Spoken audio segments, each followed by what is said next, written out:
Budismo e Shintoísmo no Japão. História, diferenças e tradições.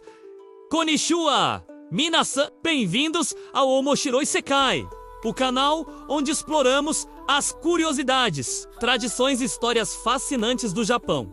No vídeo de hoje, vamos mergulhar em um tema central para compreender a alma do povo japonês: o budismo e o shintoísmo. Essas duas religiões coexistem lado a lado há séculos, moldando a cultura, a arquitetura, os costumes e até o modo de pensar dos japoneses. Vamos contar um pouco da história de cada uma, explicar como elas se entrelaçaram no Japão e, principalmente, mostrar a diferença entre um templo budista e um santuário shintoísta, algo que muitos turistas acabam confundindo. Se você já se perguntou o que significa passar por um grande portão vermelho chamado Torii, ou quem são aquelas estátuas de deuses com semblantes sérios guardando portões, fique até o final, porque vamos revelar tudo isso. O shintoísmo, conhecido em japonês como Shinchi, que significa Caminho dos Kami, é considerado a religião original do Japão.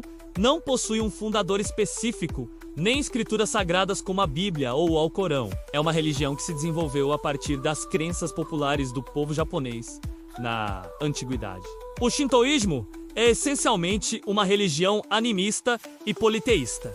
Acredita na existência dos kami, divindades ou espíritos que habitam elementos da natureza, como montanhas, rios, árvores, pedras e até fenômenos como o trovão ou o vento. Esses kami não são deuses no sentido ocidental, mas sim forças sagradas ligadas ao mundo natural e aos ancestrais. Por exemplo, o Monte Fuji é considerado sagrado porque nele habita um kami poderoso. Da mesma forma, há kami protetores de vilas, campos de arroz, famílias e até profissões. O shintoísmo valoriza especialmente a pureza e a harmonia com a natureza. É por isso que, ao visitar um santuário, a primeira coisa que fazemos é um ritual de purificação, lavando as mãos e a boca antes de entrar. Outro ponto marcante é a forte ligação do shintoísmo com a família imperial japonesa. O imperador era considerado descendente direto da deusa do sol Amaterasu,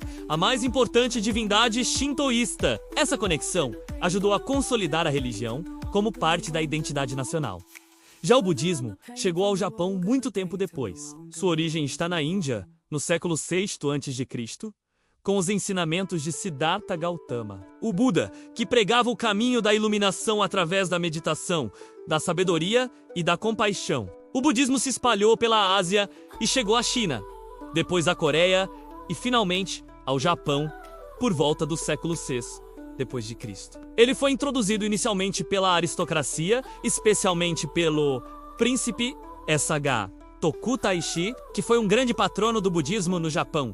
O budismo trouxe consigo uma filosofia mais profunda sobre a vida e a morte, o sofrimento humano e a busca pela iluminação espiritual. Enquanto o shintoísmo estava muito ligado à vida cotidiana, à natureza e à comunidade, o budismo oferecia respostas para questões existenciais.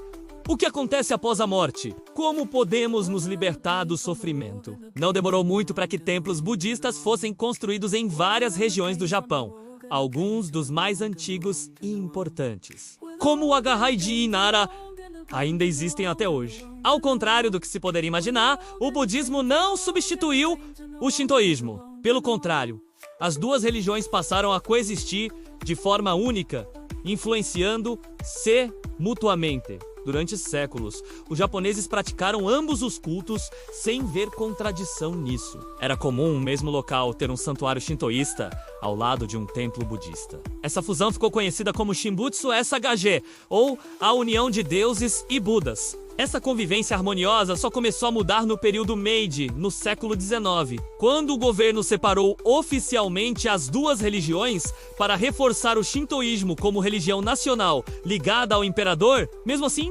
até hoje, a maioria dos japoneses participa de práticas de ambas as tradições. Um exemplo simples: Casamentos muitas vezes são realizados em santuários shintoístas, enquanto os funerais costumam ser feitos em templos budistas. Isso mostra como ambas as religiões se complementam na vida dos japoneses. Agora chegamos a uma das partes mais interessantes do vídeo. Como saber se você está diante de um templo budista ou de um santuário shintoísta? Muitos turistas confundem, mas há alguns sinais bem claros. Nos santuários shintoístas, você verá um torii, aquele famoso portão vermelho ou de madeira que marca a entrada para o espaço sagrado. Já nos templos budistas, normalmente há portões grandes e imponentes, muitas vezes guardados por estátuas de deuses protetores chamados Nyu. No shintoísmo, o símbolo mais comum é o espelho, representação da deusa Amaterasu, e a corda de palha sagrada, chamada Shimenawa. No budismo, você verá a roda do Dharma, estátuas de Buda, ou figuras como Kannon, a deusa da compaixão. Nos santuários, as pessoas costumam bater palmas para chamar a atenção dos kami e depois fazer seus pedidos. Nos templos budistas, os visitantes geralmente juntam as mãos em oração silenciosa e às vezes acendem incensos. Quanto à arquitetura, os santuários têm um estilo mais leve e ligado à natureza, muitas vezes em meio a florestas. Já os templos costumam ser maiores, com salões de oração, pagodes e cemitérios anexos. Para ilustrar melhor, vamos citar alguns exemplos famosos. O Santuário Meiji Jingu, em Tóquio, é um dos mais importantes do shintoísmo, dedicado ao Imperador Meiji e à Imperatriz Shoken. Ao entrar, o visitante passa por um torii gigante e se envolve com a tranquilidade da floresta ao redor. Já o Templo Todaiji Nara é famoso por abrigar o grande Buda de bronze, uma das maiores estátuas do mundo. É um dos templos mais visitados do Japão e mostra a imponência da arquitetura budista. Esses dois locais mostram bem a diferença na atmosfera e no propósito de cada espaço sagrado. É interessante destacar que, hoje, a maioria dos japoneses não se considera religiosa no sentido ocidental. Muitos dizem que não tem religião, mas continuam visitando templos e santuários, especialmente em datas importantes. No Ano Novo, por exemplo, milhões de pessoas visitam os santuários para pedir boa sorte, prática chamada Hatsun de nos funerais quase sempre há rituais budistas. Já nas festividades, como os Matsuri, vemos a forte presença das tradições shintoístas. Isso mostra que, para os japoneses, religião está menos ligada à fé cega e mais à tradição cultural e harmonia social. O shintoísmo e o budismo são pilares fundamentais da cultura japonesa. Enquanto o primeiro conecta o povo com a natureza e os ancestrais, o segundo oferece uma filosofia de vida e de morte. Juntos, eles formam um equilíbrio único, que até hoje se reflete na arquitetura, nas cerimônias e no dia a dia dos japoneses. E agora que você já sabe diferenciar um santuário shintoísta de um templo budista, sua próxima visita ao Japão será ainda mais fascinante. No próximo vídeo, vamos aprofundar ainda mais, explorando cada uma dessas religiões, separadamente. Primeiro, o budismo, com suas escolas, templos famosos e práticas espirituais, e depois o shintoísmo, com seus rituais, kami e festivais. Se você gostou desse conteúdo, deixa o like, inscreva-se no canal e ative o sininho para não perder os próximos episódios. Arigatou gozaimashita! E até o próximo mergulho no incrível mundo do Omoshiroi Sekai!